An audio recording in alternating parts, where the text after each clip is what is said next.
Hello everyone, this is Kat and welcome back to My Hero Academia Podfics. Today I'll be reading a one-shot entitled More Than Useless, More Than Human. Here's the summary. Bane, consider this a command. Defend UA. Nedzu's voice rang through the speakers. Teachers looked toward the cameras in confusion. Students wondered and worried who Nedzu was speaking to. Midoriya Isuku simply stood before disappearing in a flash of extravagant lightning. Or Shigaraki brings an army to UA and Nedzu enacts their last line of defense, Midori Isuku, an unassuming second-year Gen Ed student. Hey, Midori-kun, Shinso muttered as he slid into his seat. Izuku nodded at the boy in front of him, not sparing him a glance as Izuku kept sketching in his notebook. He had the pleasure to see a few heroes debut this morning on the way to school. He entertained himself during the fight thinking about their glaring weaknesses for the villains to use against them.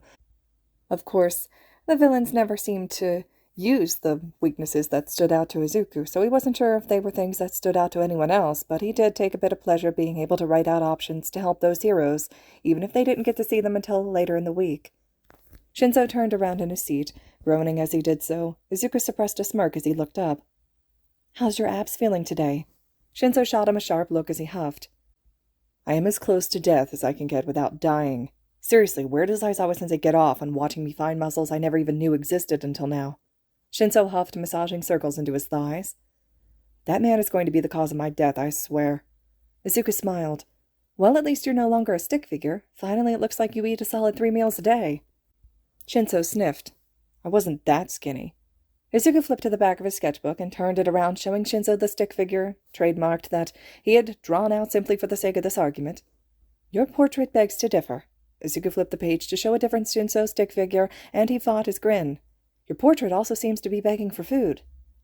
Shinso shoved the sketchbook away from him, back toward Izuku, and he crossed his arms. "I still don't think you can say anything. You're shorter than my auntie." Izuku shrugged. "At least I'm not anemic." Shinso glared. "Chill out, Midori-kun. You're talking a lot of shit for someone who shares the same height with Nedzu." Izuku snorted. "You know he's like 85 centimeters, right?" Shinso looked him up and down. "I'm aware." Izuku gasped dramatically, holding a hand to his heart.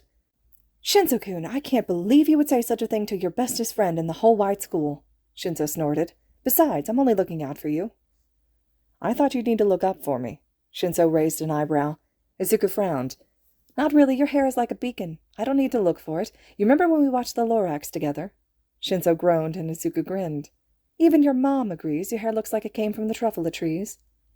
"At least mine doesn't look like a bush from the suburbs. At least I never looked like a street lamp." Shinso leaned closer.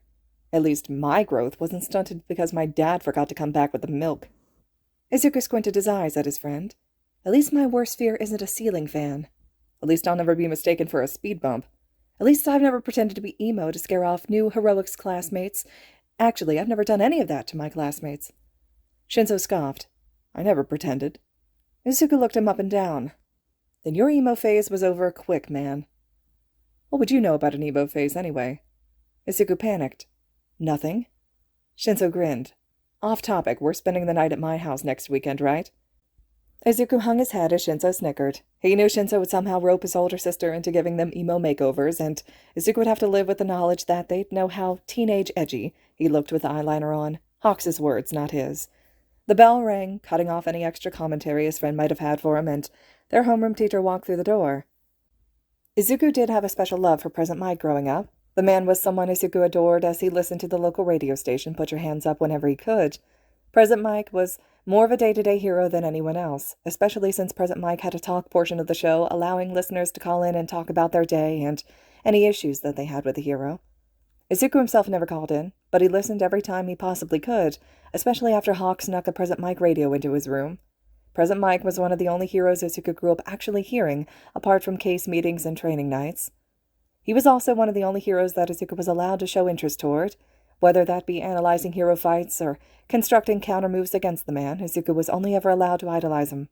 Of course, his trainer wasn't all too happy that Isuku had latched onto such a bright and loud hero. His trainer was much more reserved than Present Mike seemed to be, and had the driest humor Isuku had ever heard. But that was simply schematics. The problem with being taught by Present Mike was actually 2 different problems, but could be encompassed into one singular sentence. Present Mike was quieter on his radio show. While the man was enthusiastic and loud, he was tenfold that in real life. Not a terrible problem, but Izuku has not found a great excuse for actually wearing noise-canceling headphones during classes yet, and his head always hurts after class. It also meant that Isuku was stuck in a class, learning about a man he'd rather be fanboying over, asking quirk-related questions to, and overall falling over himself trying to get Present Mike's autograph. Those struggles were, of course, things Isuku could handle. He was fine in class, he didn't look at Present Mike for more than 7 seconds at any given time, and he kept his questions about the man's hair to himself. The biggest problem was something Isuku had accidentally done to himself as he grew up, and that meant that being put in Present Mike's, Yamada-sensei in the classroom, his home room, was a nightmare dressed as a daydream. He loved the hero, but he couldn't focus in class. At all. He'd spent too many nights falling asleep to the man's voice. It seemed as though Isuku may have Pavlov-dogged himself into thinking that it was nap time whenever he heard the hero's voice, which meant that he was extremely tired whenever the man taught. It made classes that much more terrible. He was no longer falling asleep because he found the school material boring. He was actively fighting against sleeping because his teacher's voice made him want to knock out as soon as he rested his head against his hand. "Good morning, guys," Yamada cheerfully greeted, smiling wide. His smile turned into a sharp grin, and Izuku gulped. That never bode well for Izuku. It seemed like his teacher had a plan this morning. He let his head hit the desk and heard Shinso suppress a snort. "I have a surprise for us all. Everyone welcome Midnight." The heroine burst through the doors, her entrance somehow being more dramatic than Present Mike's entrance from the first day of school. Shinso let his head drop heavily onto his desk, and Izuku brushed off the concerning bang. Shinso usually spent homeroom talking to Izuku, glaring at the whiteboard and complaining about an incoming headache in between classes. He simply avoided loud noises at all costs before lunch, which was a truly difficult task to have when someone was placed in Present Mike's homeroom and got surprised with Midnight's class often. Midnight smirked, strutting toward the teacher's podium Yamada-sensei was hanging off of. "Good morning, students." She licked her lips, and Izuku had shuddered. He was 60% sure this teacher's surprise might end in an injury. He looked over and internally wished his classmate currently drooling, Koto-kun, would be the one who ended up in Recover Girl's office this afternoon. He wasn't a terrible classmate, but Izuku could do without the crude commentary about any and all heroines and their bodies. Apparently, since they were public figures, Koto-kun was well within his rights to discuss their body parts. Yeah, Izuku wouldn't be mourning anything if that guy ended up with a black eye today. "Today we're going to be combining classes again. Midnight's homeroom will be here in 10 minutes or so, and we're going to be working together for a European art project." If Hawks was here with them, he would have played cricket noises.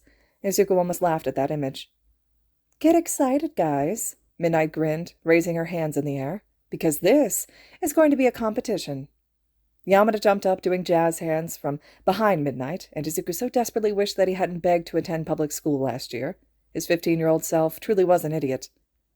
"I'll write the rules out," Yamada cheered, turning his attention toward the whiteboard. Shinso sighed, slumping further into his seat as he took out a notebook. Izuku snickered. "First rule." Boom. The class felt it more than they saw the explosion burning their front lawn just inside the gates. The windows warped and rattled dangerously, and the school itself seemed to rumble in response to the bomb. Izuku ignored the lights flickering and did his best to ignore Shinso's panicked look. Panic wouldn't help them now. He glanced out the windows as he was seated next to, and he saw something that took his breath away. An army. An army of villains so far away they looked like little black spots on the hills away from them, walking closer and closer to UA. His breath caught as he looked closer, forcing his eyesight to sharpen. It was Shigaraki and his army. The man had assembled a lot more help than Isuku anticipated, and Isuku was not happy to see the development arriving on his school's doorstep. A few nomus growled out, nearly sounding like they were calling for Izuku's attention. A few enhanced-looking villains, possibly trigger running through their veins, or maybe they were half nomus. Izuku didn't know if that was possible. A few people manning cannons stood at the far side of the hill the army was walking up, one still smoking. Giants stood behind the cannon loaders, wearing nothing but very ripped-up shorts and warrior helmets on. Izuku squinted his eyes, trying to get a better look at their faces. Not many were recognizable villains, but a few he swears he'd seen from the Tartarus database. Izuku looked out, still searching, but didn't catch sight of All for One or any of the other big-name villains before garage-looking blockers slid down in front of the windows and an alarm blared throughout the school. That seemed dramatic. Izuku sighed, rolling his eyes at the hidden security camera he knew was in the classroom. Nedzu had a flair for the dramatics, no matter what the rat tried to say about it. "Everyone stay calm and inside your classrooms." Nedzu's voice cut through the alarms and confused protests coming out of Izuku's classmates. He swallowed heavily as he saw the teachers glance at each other, looking panicked. He can only hope that they won't hate him after this. Hero students, you've been ordered to stay in your respective classes until I direct you to join. Support course, Mahima is in charge of your places. Management, you know what to do. The internet is running and the network is yours. Gen Ed, the homeroom teachers are in charge. Do not question them. Nedzu took a deep breath then, and Isuku felt a chill wash down his back. Bane, his breath caught. Consider this a direct order from myself and the program. Protect UA. Defend us to your fullest ability. Whispers broke out. Shinzo tried to speak to him, but Isuku simply looked up to one of Nezu's cameras in the room and nodded once.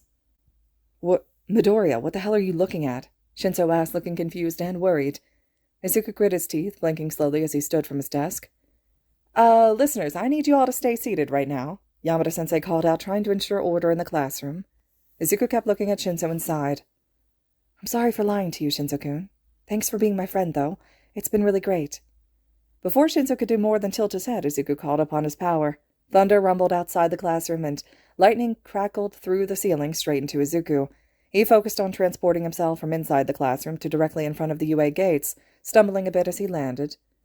Izuku glanced out, looking at the approaching enemy before turning around and staring at UA, his safe haven. With a drawn-out breath, Izuku lifted up his hand.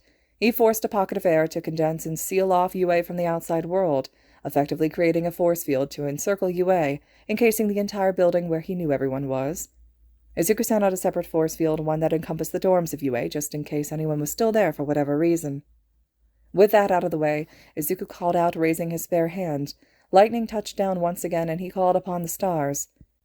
He controlled his breathing as he did so, the stars traveling through the lightning through him, and circling the outside of the gates. Izuku walked outside the UA gates as it happened, letting the stars swirl around him before assuming their positions. He always felt the most powerful when he had no one to worry about, and since Nedzu said the agency approved of this, that meant that there was no expected cap for his powers. He'd been banned from being able to fight the villains directly the entire school year, only being able to use fractions of his power to get the hero students out of immediate life-threatening danger. There was a reason the Nomu at the USJ died from internal bleeding as soon as it had touched Eraserhead. There was a reason Snipe had been transported to the USJ as soon as Shigaraki looked over towards Sue and Mineta, the two students hiding from the fight. There was a reason Ida still didn't know how Stain had disappeared in thin air from that alleyway, only to wind up beaten and bloodied in front of a police station a few days afterwards. There was a reason Muscular died from a heart attack before he had a chance to climb up the mountain the Pussycat's kid was sitting atop. There was a reason Mr. Compass didn't have the ability to kidnap anyone as Marbles before he himself had disappeared, appearing a second later in an empty cell in Tartarus. There was a reason Toga was found in a mental hospital the second she had jumped toward Uraraka and Sue at the summer camp. Izuku had been instructed to watch over Class 1A by the HPSC president, Veronica, with the promise that he'd be allowed to go to a public school for the first time, as long as no one knew what he was or what he could do. He did his best to stick to the shadows, especially with such a flashy quirk as his own. He lied to his homeroom on the first day, introducing himself with the alias he was given, and said his quirk was a bit flashy, but it was only capable of nothing more than a light show. He watched over his homeroom, Class 1C, as well as the rest of UA from a distance, just like he was instructed to do. He did his job perfectly, only questioning the president once about all for one and Shigaraki before giving up on that fight. Izuku didn't agree with the sentiment that the war was the only way for Japan's citizens to realize that the hero system needed a revamp. He thought it was completely possible to overhaul the system that they had without the threat of villains overtaking the country, but he was merely cannon fodder, so he avoided voicing too many opinions of his own. Izuku was built for the front lines. That's all he was, a soldier, a product of desperation, only created to save people from the darkness, never letting them look away from the light. That was his job, ever since his quirk had came in and the HPSC had took him in, to be more than the useless kid he pretended to be at school, and, in front of unsuspecting villains, to be more than what anyone expected him to be. Because Izuku was more than those facades, he was more than human. Izuku took his position in front of UA gates, grinning to himself when they locked behind him. He was glad Nedzu would be watching him as he fought.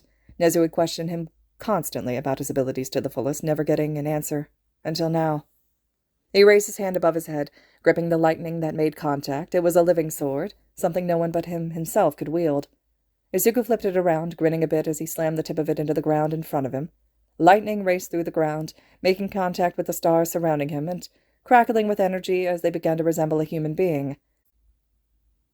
Izuku walked a few paces forwards before turning around. "Attention!" Each star transformed had snapped to attention at Izuku's call. He smirked when he saw Nedzu in the window, probably refusing to use any of his own security measures in his office because of his curiosity. Izuku would just need to make sure that no one had broken through his force field. Defense standard positions. Aim to eliminate. Loud thunder rumbled above, dark clouds coming above to block out the sun as Izuku's own army had readied themselves for the attack. One by one they lifted their hands up, catching the falling lightning in their hands, their swords shaping into katanas as they fixed their footing. Izuku felt as stars had formed into defensive soldiers on the other side of the campus gates, unable to see them, only able to feel them. Thunder rumbled louder, and Izuku idly wondered if his quirk was the cause of this, or if there was something else. Every time he opened himself up to use his quirk to the fullest extent, the sky answered him, like the sky was in tune with him the entire time. Izuku's phone rang from inside his pocket, and he frowned as he pulled it out. Never taking his eyes off of the slowly approaching army, Izuku answered. "Hello?" "Bane, how you holding up, buddy?" Hawk spoke over the phone, sounding a bit breathless as he did so. Izuku narrowed his eyes and felt for the mini lightning bolt he hid inside the man's uniform. Izuku found out long ago that he could operate his lightning the same way Hawks could use one of his feathers, feeling vibrations from afar and saving people before something occurred. It was Izuku's preemptive measure for helping Hawks during missions, just like Hawks had done with Izuku himself. "I'm fine, Hawks. What's going on?" Izuku casually said, frowning a bit when he didn't feel any vibrations other than Hawks's beating heart.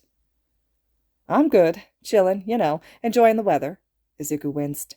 "So, got anything to tell me, Squirt?" Isuku hummed as he felt around, raising an eyebrow when Hawks seemed to fall. "I'm just chilling." Hawks chuckled. "Besides, aren't you in the middle of something?" Isuku heard Hawks curse under his breath, and he smirked as he felt something brush against the lightning again. Hawks was wiping something off his jacket, and Isuku didn't have too many guesses as to what had just happened. They both had been put on the leaks case, both undercover. Izuku's only goal was to protect UA so the public had one place to glorify. That way, once the school publicly began working with the Hero Commission after this, the public had somewhere to place their trust. Hawks was in charge of thinning out the ranks of Shigaraki's army. He was also instructed to learn as much as he could about the other side, if only so they could learn why this was happening and what they could do to prevent a war from breaking out again. He was instructed to be a traitor, lean into his past and create a villainous persona from it.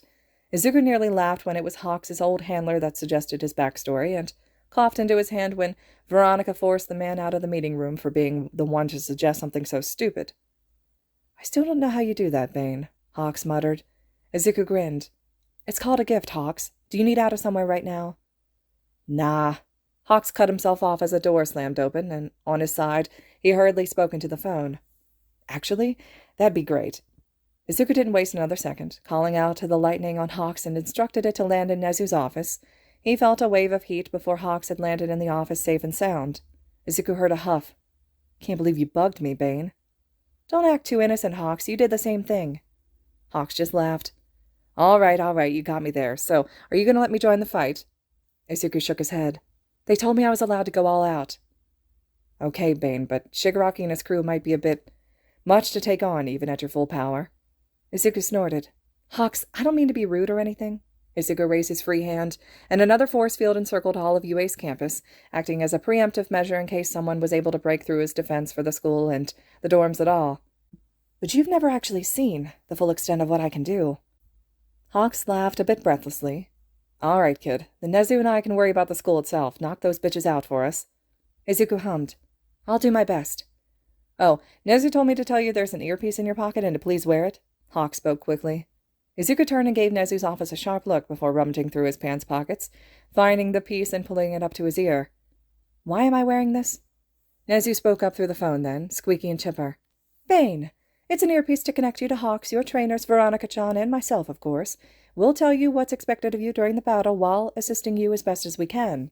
Isuku nodded. "I see." He tapped the earpiece twice, turning it on.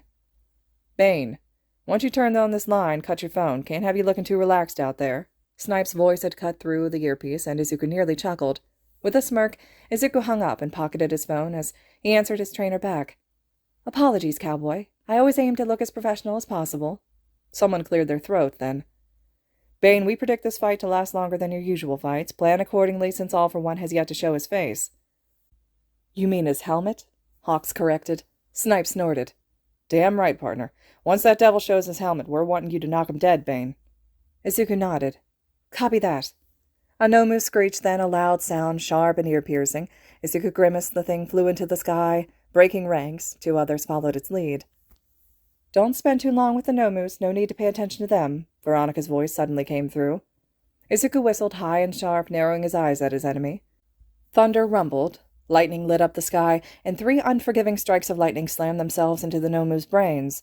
Isuku twisted his hand as they fell, maneuvering their falling bodies away from buildings and sidewalks. No need to cause the civilians any extra panic, although they seemed panic enough to make the Commission happy. Hopefully, Veronica would be okay with that ending, since Isuku did not want to deal with a last stand against the villains. One that was more dramatic and way more tense than this was turning out to be. Isuku sighed, tossing their bodies into a nearby forest. He picked at his nails, doing his best to look extremely bored as Shigaraki got closer. The man was visibly angry, shoulders hunching and his toxic glare piercing Isuku from the opposite ridge he was standing at. "Do I need to spend time with Shigaraki?" Isuku asked. Veronica hummed. "Nedzu, your call." "I propose fighting him until you're able to locate All for One." Nedzu clicked his tongue, then, "Remember, the plan is to eliminate All for One before Shigaraki." Isuku hummed.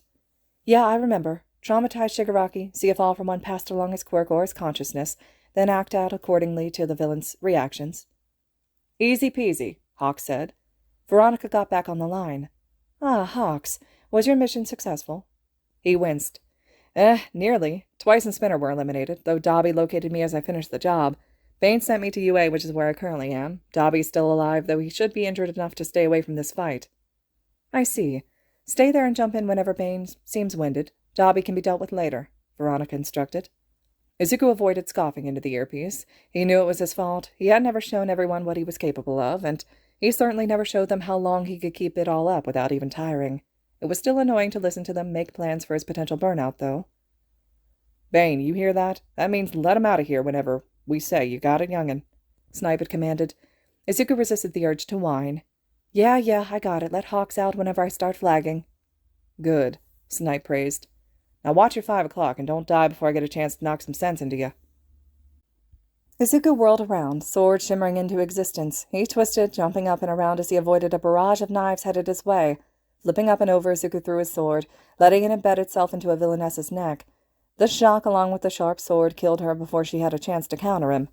Izuku snapped his fingers and the lightning had traveled through her body. Before being released back into the sky, he looked at her body and sucked on his teeth.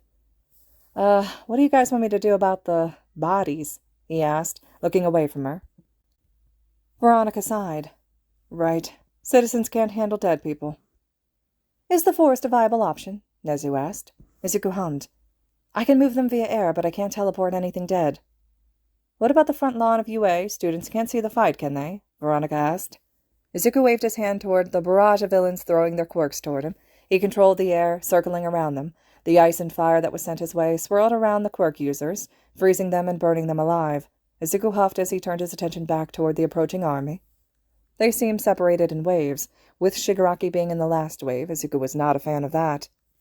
"Guys, we have a bigger problem. I'm going to have bodies racking up quickly unless you want me to arrest everyone and send them to police stations across the country. I won't engage with Shigaraki until I've dealt with at least 3 separate waves of villains."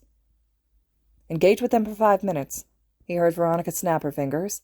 "We're calling the stations now to get rooms ready. Nedzu, instruct him which offices to send the villains to." Izuku nodded and braced himself. He wasn't a big fan of fighting like this, but damn if he didn't feel amazing when it happened. The fights usually energized him, encouraging him as he ran through his enemies. It'd be a little odd to avoid shish-kebabbing them, but Isuku was sure that he could make do. He jumped up, higher and higher, until he was above the villain that had tried to send gas his way. He didn't know what it was, but the guy looked like he smelled like garlic and mayonnaise, and Isuku was unwilling to get close to that guy. He released the winds from his grasp, and he dropped. Letting lightning spark around his hands, he twisted around the lightning rod in his hand and dropped it, right next to the man. The rod embedded itself into the ground. Isuku rolled as he landed into the mob of villains. With a smirk, he snapped his fingers, and the rod let out a big blast of lightning, knocking the closest villains to the ground, passed out cold. He swept his feet, knocking a villain off their feet, and smacked the hilt of his new sword into their temple, smiling when they landed on the ground roughly, not getting up. "Any bodies you have can be transported to the forest with the Nomus for now," Nedzu commanded, as Izuku spun around and clashed with the villain who seemed to grow knives from his teeth. How terrible. "News stations just sent helicopters. You have approximately 12 minutes of privacy from the national news." Izuku clicked his tongue as he commanded the winds around the villain he killed earlier and quickly sent her to the forest with the winds. He maneuvered a few other villains his star soldiers had killed as well, struggling to avoid cursing as he did so. "Ah, crap. Hey, Bane, are you in UA's school uniform right now?" Hawks asked.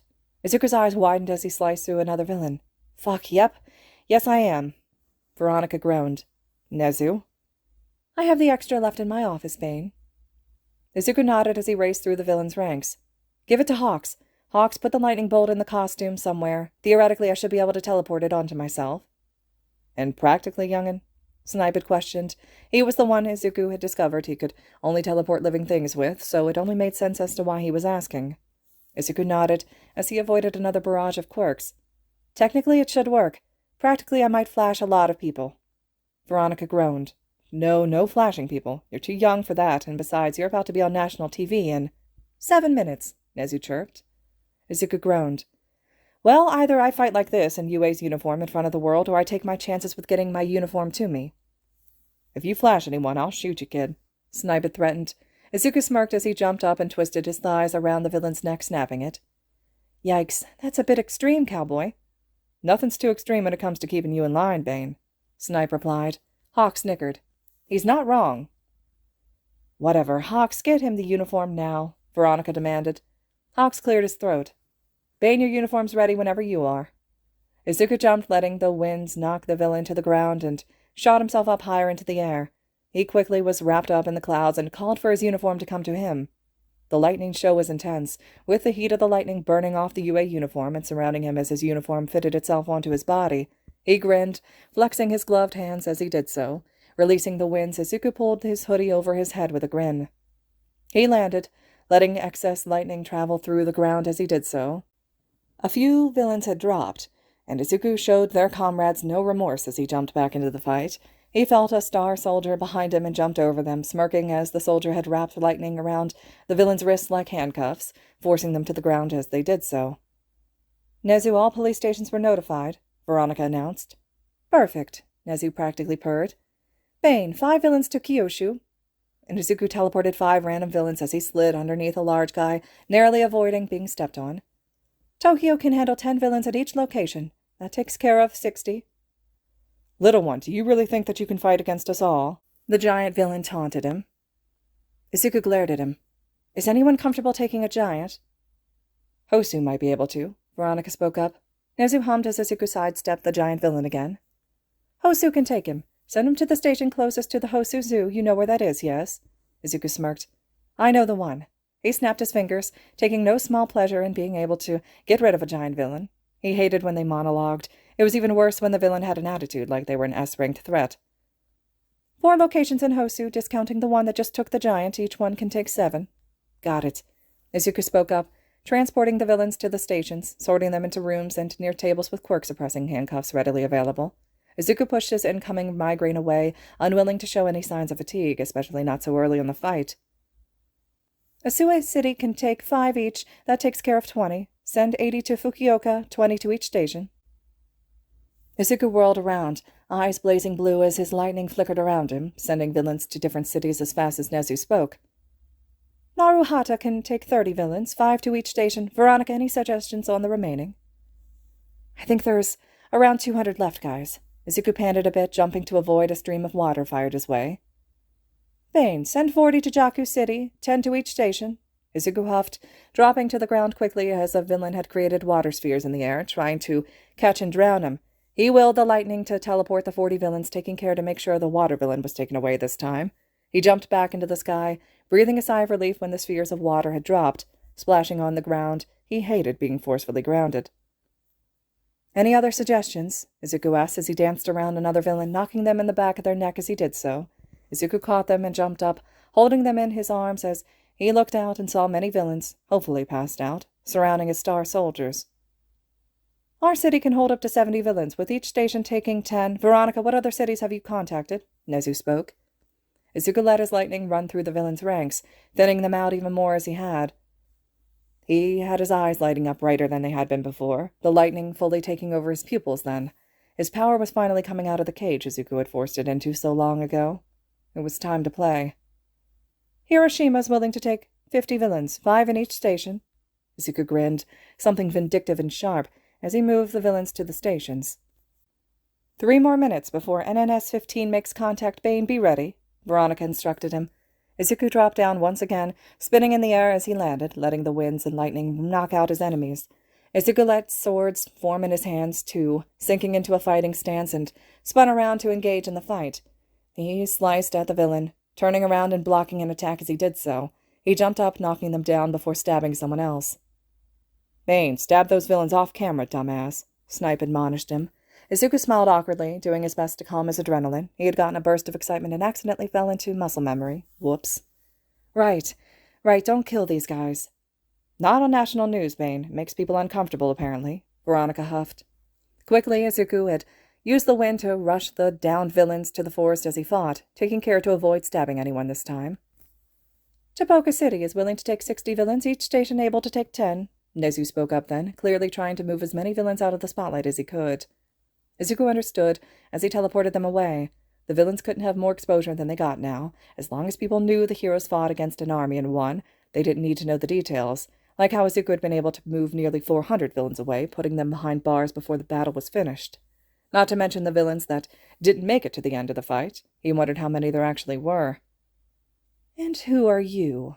Shigaraki's voice carried across the valley, pavement turning to dust underneath his bare feet. Izuku made a face when he saw the man's grippers out and wild. That was pretty gross. He didn't want those feet anywhere near him. He's pretty sure a variant of COVID might actually be living in between the villain's toes. Izuku swallowed away his urge to gag. "Bane." Shigaraki hummed to himself. "Finally, a worthy opponent." Izuku made a face. Why did it need to be him to get so close to those clompers? Hawks chuckled through the earpiece. 444 villains currently in custody and accounted for. Bane, you only need to worry about approximately 30 more, and do your best to avoid engaging with Shigaraki until they've been taken care of. "If I say I'm flagging, can Hawks fight Shiggy instead?" Isuku whispered. "Why are you asking, Bane?" Snipe spoke up quickly, sounding a bit panicked. Isuku groaned as quietly as he could. "Can you guys see Shigaraki's feet? They're disgusting." Snipe scoffed. "I'ma hurt this kid, I swear." "Yokohama City can take 25, 5 each. I don't care what happens to the last 5, Nedzu instructed. "Send the last 5 to the HBSC building here in Osaka," Veronica demanded. Isuku quickly did what was asked and dropped back down to the ground with a flourish, his star soldiers stopping their fights and moving back to stand in front of UA's gates, defending the force fields holding UA. His eyes were still glowing with the power of his lightning, strikes still shattering the ground around him sporadically. Thunder continued to rumble, darker clouds rolling in than before. He looked dangerous then, something Shigaraki should have worried about before now. He wondered how the hero escaped this notice for so long. Shigaraki slammed his hand down to the pavement then, letting decay turn the pavement to dust. The surrounding buildings suffered because of it. Decay traveled fast, cracking UA's gate until it crumbled and Isuku could only watch, unable to do anything. His force field saved UA and the grounds, but failed to save the gate directly in front of it. Isuku glared at the villain, so much more annoyed now that he needed to put in the effort to stage a fight with this bastard. Shigaraki's eyes gleamed with madness as Isuku scowled. "I can't wait to destroy you," Shigaraki purred. Isuku fake gagged. "Bane, shut the fuck up and fight the damn villain," Snipe exasperatedly commanded Isuku. He frowned, disgusted at the sight in front of him. "Do you mind if I argue?" "National news incoming in 40 seconds. Make it quick," Veronica instructed. Isuku huffed that wasn't enough time to insult the villain in front of him, so he might as well focus on seeing what he could do to make the fight look realistic. "I heard there was a more powerful man that you tended to hide behind," Isuku called out, loud and clear for Shigaraki to hear. "I wonder where your protector might be at a time like this." Shigaraki was a mix of angry and prideful. As he listened to Isuku, he almost screamed. "Yes," Shigaraki said reverently, eyes unfocused as he seemed to be looking at something other than Isuku. He walked closer, and Isuku kept one eye on the man's crusty feet. "Sensei is amazing. Such an amazing ruler." "Ruler?" Isuku whispered. "I know it's not what he meant, but I kept thinking about Shigaraki worshipping a tape measure," Hawks commented. Isuku snorted. "I can't wait for you to meet our demon king, the king of evil," Shigaraki lamented, waxing poetics about his sensei. "Your sensei is all for one, right?" Isuku asked. He couldn't help it. He had no desire to fight against some random sensei before he had the chance to locate All for One, especially since he's already exerted an annoying amount of energy fighting those villains hand-to-hand instead of waving them out of his eyesight. Seriously, he probably could have dropped them in international waters and decided to avoid dealing with them if he so wished. He's 97% sure Veronica would never allow him to do such a thing, even if he begged. Isuku huffed. Maybe Nedzu would let him do it sometime. As an experiment, of course. Yes, he's the boogeyman, the villain who made villain into a name it is today. Shigaraki grinned, obviously a fanatic. Isuku blinked. He knew All for One wasn't from this time period, but if Shigaraki's word held some truth, All for One was old. Holy shit, he was older than Endeavor, and Endeavor was old. That guy just turned 46 this year. Isuku shuddered, completely on accident. Shigaraki's eyes lit up. Ah, you feel the power of his evil already, don't you? Isuku rolled his eyes as he felt around the air. He's never actually pushed himself to feel for certain air particles surrounding supervillains, but it was interesting to feel how far out he could go with the power. Maybe he shouldn't tell Veronica about this aspect. Isuku blinked as he felt the click in his brain, and he let his eyes drift toward the area. There was an old house, someplace in an abandoned suburb division miles and miles away from them, far from civilization in general. He felt All for One turn toward him, and Isuku grinned. He snapped his fingers, teleporting All for One in front of him before the man got the chance to pull the trick on Isuku before he could anticipate it. All for One wasted no time speaking, immediately attacking Isuku. A large ball of energy had swirled from All for One's fists, and 4 different spheres were shot toward Isuku, following him as he tried to dodge the projectiles. Growing frustrated, Isuku called upon the wind and his lightning, smirking when the energy exploded from the pressure, looking like fireworks as Isuku flipped away from one and landed closer to All for One than Shigaraki. Isuku attacked then, letting his lightning rain down, his star soldiers swirling around him rapidly as they abandoned their posts from Yue's non-existent gate and fought alongside him. Izuku felt the lightning humming underneath his skin and breathed out. Izuku whirled around, turning into his own torpedo as he fought against the villains, avoiding their grasp and slicing at whatever he could afford to. He was untouchable in the eye of the tornado, barely registering what was happening. Holy shit, Snipe breathed into his ear. Izuku faltered when he heard that, and All for One's big fist knocked him out of the tornado, straight into the force field protecting Yue's ground. Getting thrown into my own force field is not as enjoyable as I thought it'd be, Izuku groaned, letting himself peel off of it and fall for a bit, straightening out and rolling into a fighting position. You thought it'd be enjoyable? Hawks questioned. Izuku jumped, letting lightning strike out at 2 villains, deferring their attacks and burning up Shigaraki's feet. Oh, thank God. Maybe Kami is real. Of course, Izuku huffed, panting as he lifted up both of his hands before bowing down, bringing down an intense pressure for the winds, pushing the villains further and further down into the craters that they'd created, and they were blasted out of the sky the first time. Runes formed along his arms and down his spine, not that Izuku knew that. It looked more flexible than it actually is. Izuku jumped around, lightning covering him as he blocked an attack coming from his back, something that had escaped his star soldiers noticed somehow. Fuck, he was losing energy fast. Power's been cut in your area. No one can access their phones for the next 30 seconds, Veronica spoke quickly. Tell me I can finish it, Izuku growled out, whipping around and shoving All for One's incoming fist away before severing the other enlarged fist that was reaching for him, grinning as it happened. Cameras are down. Mics aren't picking up anything, Nedzu assured him, sounding smug and happy. Shoot him dead, Bane, Snipe commanded. He didn't need to be told twice. Izuku pulled out the pistol in his uniform, knocking the safety down, and let it rip. All for One chuckled as the bullets made their home in his chest and his thigh. What did you think mere bullets would do to me after your attacks? All for One taunted him. Shigaraki laughed maniacally, to the left of him. Izuku smirked before turning to shoot Shigaraki in the hand, shoulder, and thigh, doing his best to hit right where his trainer hit him during the USJ attack. That's it, young'un, Snipe encouraged. He sounded proud. Izuku condensed the winds around the bullet wounds, forcing the blood to spill out quicker and the bullets work their magic.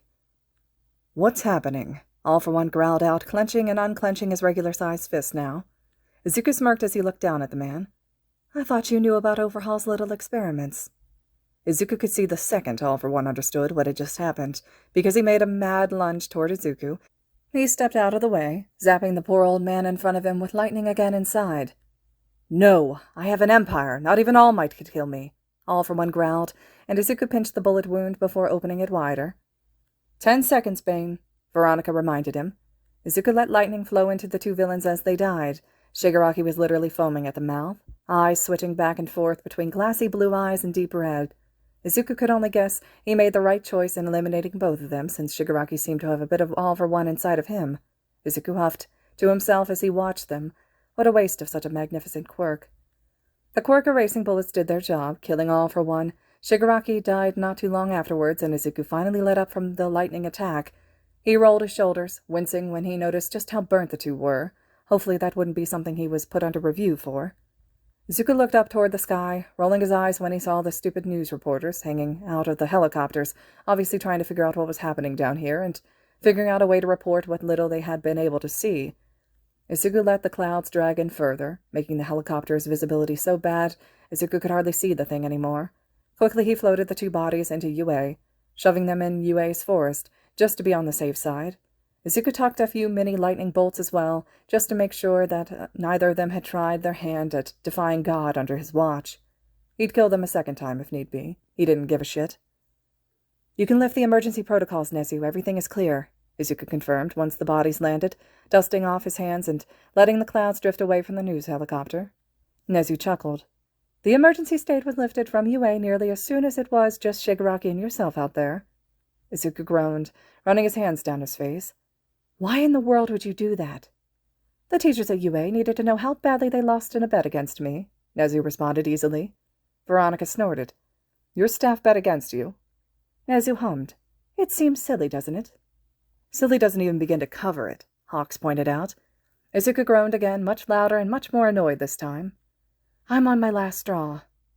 "You're too young to be losing it, bucko," Snipe said.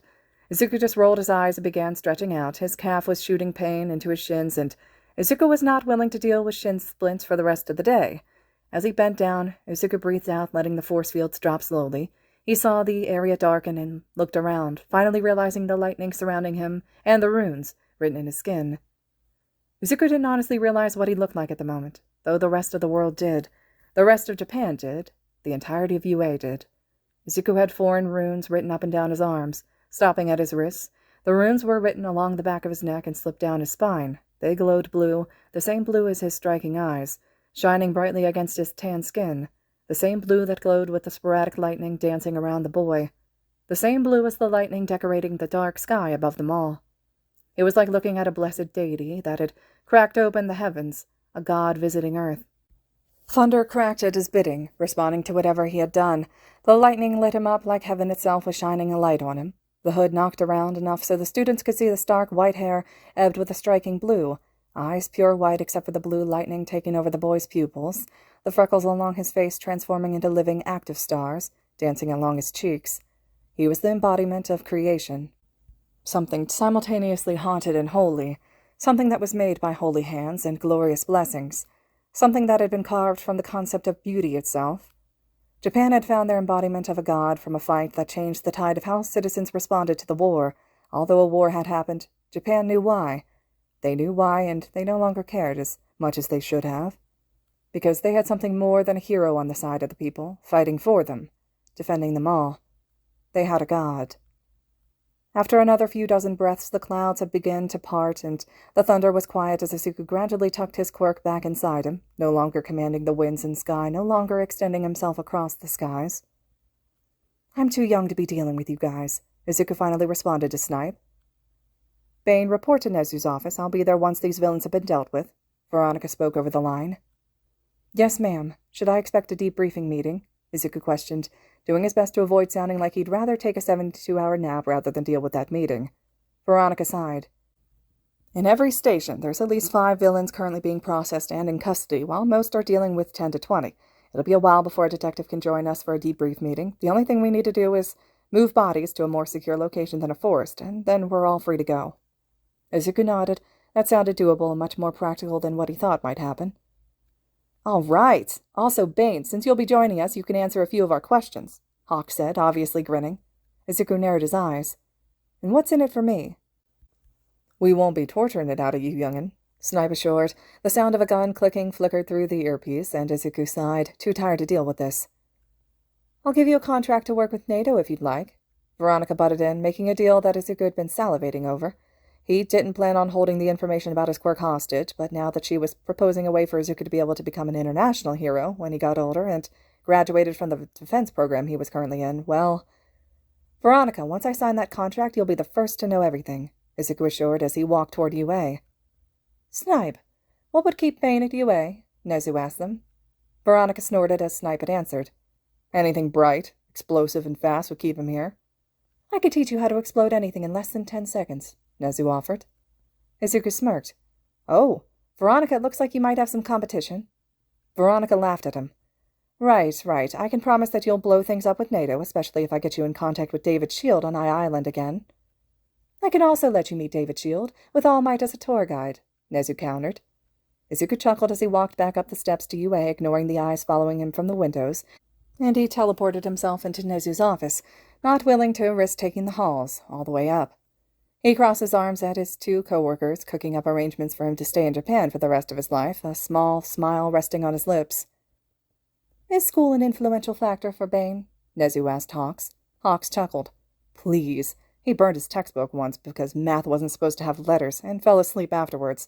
Veronica nearly castrated him for that stunt. Isuku went to defend his honor as he thought, privately, he didn't mind this happening for the remainder of his life. Meeting up with colleagues, teasing each other, betting on stupid things with one another. Yeah, this is what he fought for. Isuku didn't regret a thing. What? President Mike's angry shout had carried all the way into Nezu's office, and Isuku looked at the door fearfully, noticing when Nedzu and Hawks had looked toward the door with the same expression as himself. All 3 gulped when they heard loud stomps toward Nezu's office, and Isuku ran toward Hawks, hiding behind the desk when the door slammed open. Where the fuck is my student? All right, Isuku regretted one thing. All right, everyone. This concludes the one-shot entitled More Than Useless, More Than Human. I really enjoy Fix where Izuku's definitely overpowered. Hope you guys enjoyed as well. Let me know your thoughts and reactions, and as always, thank you so much for listening.